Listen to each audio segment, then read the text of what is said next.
Hi, I'm John Spencer. I'm going to now walk you through a quick overview of how we set up dynamic field models using the Cosavina environment. If you haven't yet watched the Setting Up Cosavina video, I encourage you to do that. I'm going to assume you've already got Cosavina set up and ready to go. As I showed at the end of that video, the first thing you need to do to get the Cosavina environment running is to go to your GitHub folder, click on the Cosavina folder, and say set path. That'll link everything in so you're ready to roll. The example code I'm going to talk about today is in the Cosavina DFT projects folder. And I'm going to be walking you through the code for the model I used in a recent current directions in psychological science paper, and this was from 2020. If you look in that folder, you're going to see the three primary computer files we use to run DF simulations. There's what we call a BAM file.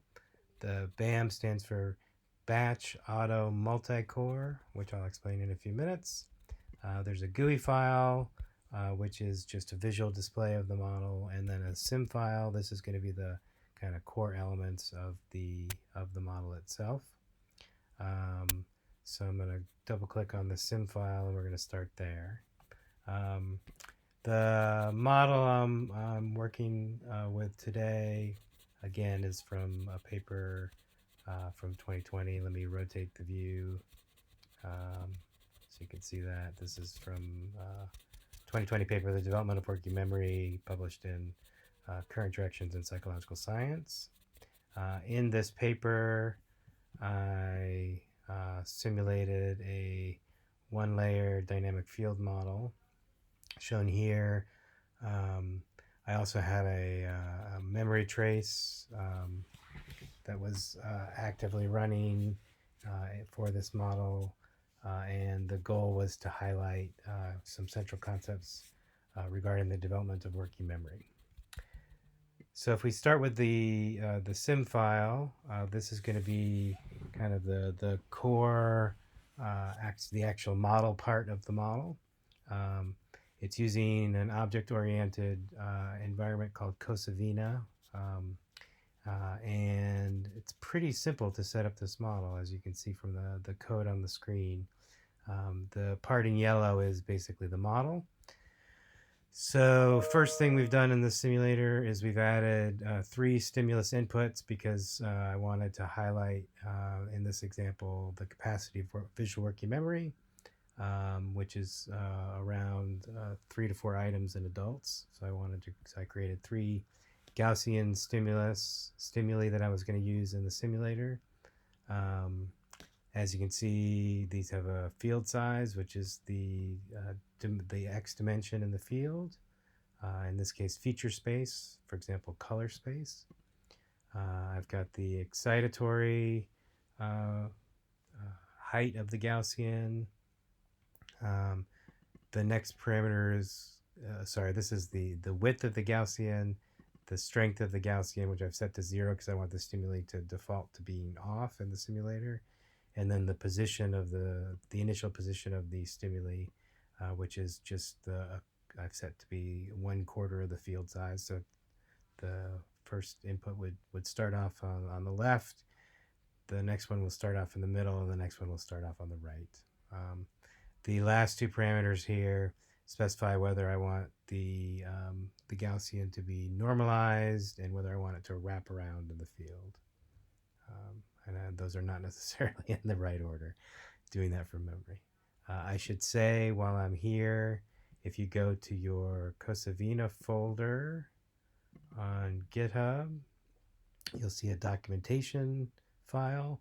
This is sort of my Bible as I'm creating dynamic field models, and I can look up, for example, Gaussian stimulus 1D, which is down here. Nope.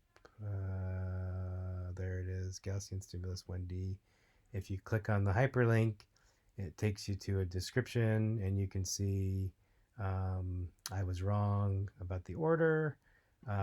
So the true here means I want the Gaussian to wrap around, so it's kind of like a circular field. And then the last parameter is whether I want it normalized or not. And I say false because that's what I want. Okay, so I've got my 3 stimulus inputs. My dog is saying hello in the background. I've got then a new element here where I'm going to just sum those inputs up so that I can see the kind of full distribution of input to the model if I so desire. Then I create a one-dimensional neural field with this command. Give it a name, a size. The 20 here is the time scale of activation in the model, so our tau parameter. I've got an H parameter, which is the resting level of the model, and then this is the beta parameter for the sigmoidal function, which is sort of the on-off nature of the field activities.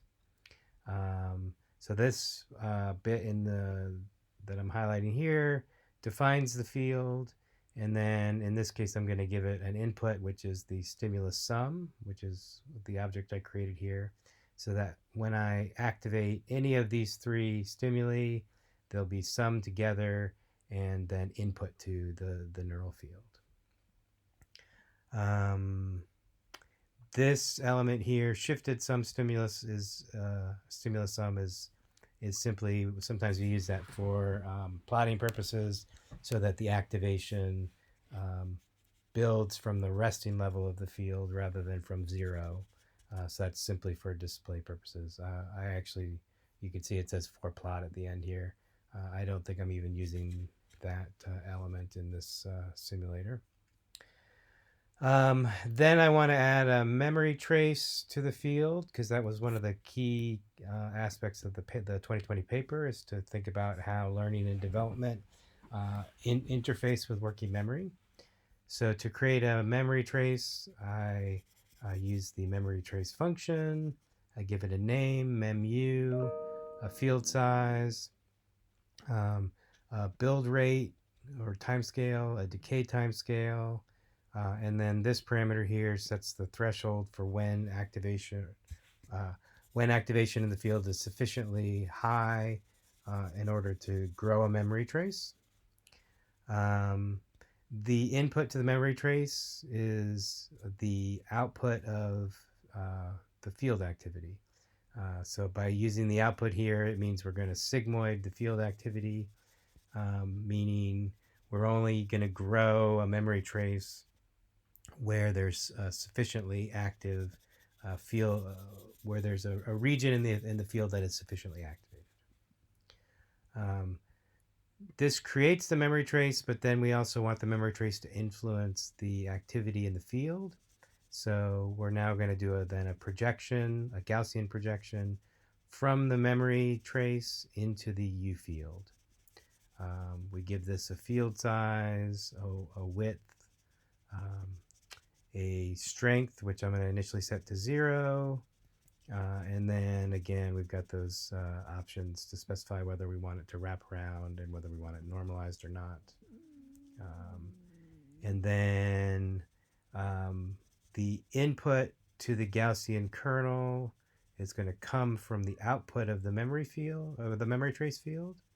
So wherever we have a strong memory trace, we want that to project activation into the field.